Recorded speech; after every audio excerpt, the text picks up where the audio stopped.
नमस्कार। आज हम उत्तर प्रदेश के शिक्षा क्षेत्र से जुड़ी एक बहुत जरूरी खबर को समझने की कोशिश करेंगे। एक नया निर्देश जारी हुआ है जिसके बारे में जानना सबके लिए बहुत काम का है। तो चलिए इस नोटिस की हर बात को एकदम आसान भाषा में समझते हैं। तो ये है इस नोटिस का ऑफिशियल टाइटल जो सीधे सोर्स से लिया गया है। और देखिए, कमाल की बात यह है कि सारी की सारी जानकारी, मतलब कौन, क्या, कब और कहां, सब कुछ इसी एक लाइन में छिपा है। तो चलिए इसी लाइन को पकड़कर पूरे मामले की तह तक चलते हैं। अच्छा, तो इस पूरे निर्देश को आसानी से समझने के लिए हमने इसे 5 सिंपल हिस्सों में बांट लिया है। सबसे पहले देखेंगे कि ये नया फाइनेंशियल निर्देश आखिर है क्या। फिर जानेंगे कि ये किस किस पर लागू होता है।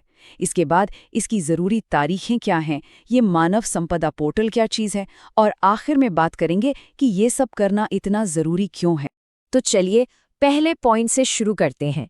ये जो नया वित्तीय निर्देश आया है, ये असल में है किस बारे में? तो ये निर्देश है संपत्ति घोषणा के बारे में, जिसे हम एसेट डिक्लेरेशन भी कहते हैं।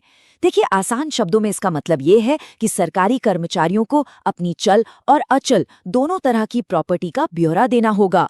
अब चल संपत्ति मतलब आपकी गाड़ी, गहने या बैंक बैलेंस जैसी चीजें, और अचल में आ गई आपकी जमीन, मकान या दुकान। और इसका मकसद बिल्कुल साफ है, सिस्टम में फाइनेंशियल ट्रांसपेरेंसी यानी वित्तीय पारदर्शिता को बढ़ाना। ठीक है, ये तो समझ आ गया कि क्या करना है, पर अब सबसे बड़ा सवाल, ये करना किसे किसे है? क्या ये सिर्फ टीचर्स के लिए है या फिर इसका दायरा और भी बड़ा है?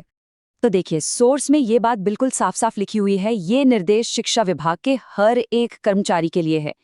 इसमें सभी अधिकारी, सभी शिक्षक और यहाँ तक कि स्कूलों में जो नॉन टीचिंग स्टाफ काम करता है, यानी शिक्षणेतर कर्मी, वो सबके सब शामिल हैं। मतलब इस दायरे से कोई भी बाहर नहीं है।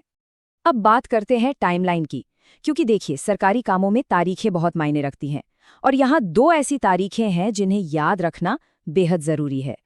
यहाँ ना 2 स्टेप्स हैं, इसे ध्यान से समझना होगा।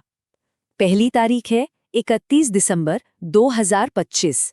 ये एक तरह से कट ऑफ डेट है, मतलब इस तारीख तक आपके पास जितनी भी संपत्ति है उसका हिसाब देना है। और फिर आती है दूसरी तारीख 31 जनवरी 2026, जो उस हिसाब किताब को ऑनलाइन पोर्टल पर जमा करने की आखिरी तारीख है, यानी कि डेडलाइन। तो अब हमें पता चल गया है कि क्या करना है और कब तक करना है। अगला सवाल है कि ये सब होगा कैसे और कहाँ। तो इसके लिए एक खास ऑनलाइन प्लेटफॉर्म बनाया गया है। ये सारा काम होगा मानव संपदा पोर्टल पर। अब ये है क्या?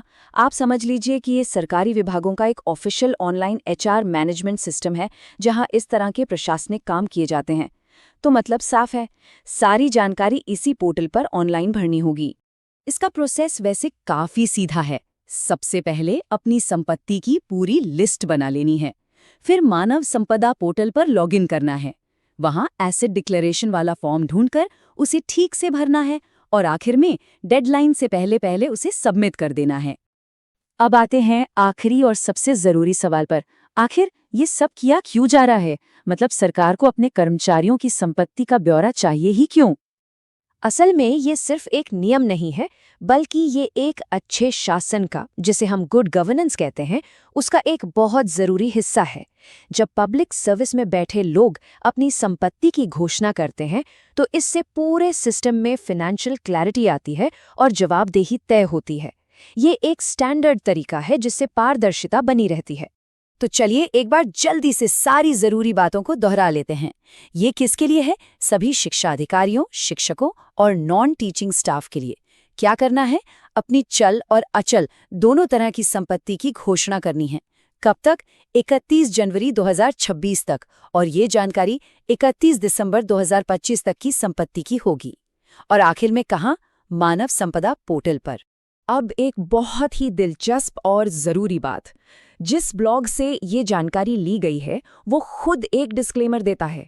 उसमें साफ साफ लिखा है कि इस खबर का इस्तेमाल करने से पहले इसकी ऑफिशियल पुष्टि जरूर कर लें, क्योंकि ब्लॉग एडमिन इसकी कोई जिम्मेदारी नहीं लेता। और यहीं से आज का हमारा आखिरी सवाल उठता है। जरा सोचिए, जब कोई निर्देश किसी ऑफिशियल सर्कुलर की जगह एक न्यूज़ ब्लॉग से मिलता है, तो उसे